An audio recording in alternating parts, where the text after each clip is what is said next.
We should mention Hogan's last day under contract is going to be December 28th, 1994. So they have a pay-per-view plan, at least through Starrcade. But in the meantime, Meltzer's suggesting that Hogan is effectively negotiating for full control of the company because he wants creative control for not only him, but John Tenta, Ed Leslie, Jim Duggan, and the Honky Tonk Man.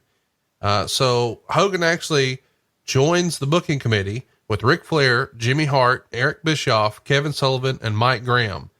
And at this point, it feels like WCW has bet really big on Hogan, so they've got to try to sign him because after they've spent all this time, effort, and energy promoting him to the mainstream, if he just leaves and goes back to the WWF, it really deflates the company, does it not, Tony?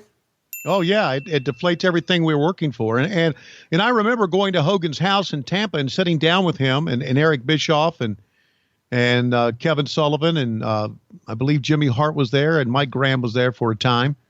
And talking things over. And I always thought Hogan was pretty willing to do. There was the thought that he was just protecting his friends and that's all he was doing. But I never look at this great teamwork here. Never did. And here's a kind of a innovative finish here. And we're going to show it on replay. Paul Orndorff thinks he's won, but the hand of Stars and Stripes are raised, and it's because Bagwell gets his shoulder up before the 3 count, and Orndorff has his shoulders down. So, we had a lot of shit booking going on back then. I thought this was a pretty creative, innovative finish. Who came up with it, I don't know, but I thought it was pretty good, and the fans got into it as well. Tim Whitehead of Johnson City, Tennessee, did the report for the Observer this week. He says they went 9 minutes and 20 seconds. He called it a solid opener with good heat, and he gave it 2.25 stars. Wow. 2.25 stars. I would give it 9.25 stars, Tim. And 9.25 stars comes out to 2.25 stars. Okay. Yeah, you nailed so it. here's the finish. Here's the 1, 2, and then Bagwell's shoulder comes up. And Paul's shoulder stays down. Thought it was a good finish. Very good finish. Anyway, back to the story. I thought Hulk Hogan did a good job of listening to everybody in the one time that I was there, a couple times that I was there, and agreeing with things and being able to work with the committee. And I thought it was a little bit more. Oh boy. When we come back, the world television title, the Honky Tonk Man against Johnny B. Bad. But right now, brother, it's time for the Hulk Hogan hotline. That's right. The biggest pythons in the world and the biggest thermos in the world. It's 1-999-877. Go fuck yourself. That's right. I'm taking all the money for the big pythons. That's right, brother. 1-900-909-HULK. That phone number is no longer active. $1.49 per minute. Who called this shit? Did you call the Hulk Hogan hotline? Fuck no. Who did? I mean, that's sure. What's great is it's the worst pitch ever. I encourage people, even though you muted us, you got to go back and see that's on its own. He says something like, I have 8 incredible options, including Hulk trivia and one of my incredible messages. It's like, what the fuck are we doing here? I mean, we're trying to milk you for every cent you got is what we're trying to do. This Honky Tonk Man music is a direct ripoff, of course, of what he did with the WWF. And, well, it's a Jimmy Hart production. Sure, absolutely. And he's got the gimmick with him, which of course he was able to prove he used before in Canada before he came down to work with Vince. And the Honky Tonk Man, obviously, he's a little past his prime here, but when he was white hot, I mean, he had like super, super heat in the 80s in the WWF, did he not? Tremendous gimmick. Absolutely tremendous gimmick. I loved him. I remember, and I know I've probably mentioned this story before. I was editing Coliseum videos back in the 80s or in 89 for Vince McMahon. And I had this girl who was our production assistant, and she hated the Honky Tonk Man. And she hated the Honky Tonk Man because he was so good at getting heat. I said, then he's doing his job if you hate him. I loved everything about him. And I loved the gimmick. I really did. An Elvis impersonator. Wayne was a very good worker as well. How was he to deal with? We wrestling fans who have watched all the shoot interviews and such, he comes off with a really sharp wit and a sharp tongue, and feels like he didn't put up with a lot of shit. Yeah, he didn't put up with any shit at all.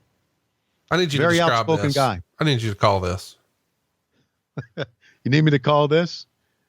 Sprinklers coming out. Sparklers. Sparklers coming out of his hands. Sprinklers coming out of the head of his dick. And yeah, I'm a bad man. Here I come once again. Johnny be bad. I'm going to talk into the camera. Ooh, what's that over there? Maybe I can fuck her. Ooh, look over there. Maybe I can fuck her. Yeah, absolutely. Johnny be bad in the Honky Tonk Man. Elvis against Little Richard. Ooh, Lordy. Hypothetically, what was the difference in ring rats here between Honky Tonk Man and Johnny B. Bad? The difference in ring rats? Well, probably Johnny B. Bad. Well, I wouldn't think Johnny B. Bad back at that time needed any ring rats, would you? I mean, I would hope not. I would hope not, too. And the ring rats that the Honky Tonk Man would get would be back from the girls from 1984. I was going to say, if Honky had a hot ring rat, it's just because there was a heat wave in town. But they're going there is especially a girl down in the front row to our right here. See her jumping up and down with the oh, she's fired up. She's ready for it. Yeah, she is into this Johnny B. Bad stuff. She's ready for the cannon blaster. Oh, yes, sir. What'd you call the bad stick here? Huh? What was the nickname for the blaster? It was the Bad Blaster. The boys didn't have a nickname for it? No, not that I know of. Oh, Lordy, we're loving this. And he may have put some dollar bills in there. Yeah, there's cash in there, and this lady can't wait to show you. Okay. How about that? Look, long before TNA was paying fans to sit in the crowd, you guys were. Look at there. We just threw money at you. The money we didn't throw at you, we certainly did burn. Oh, boy. All right. So the Honky Tonk Man and Johnny B. Bad for the television title. I'd like to remind everybody that Steve Austin used to hold that title, and so did Arn Anderson and Tully Blanchard, Dusty Rhodes. And that's you shitting on Mark Merrow there, right?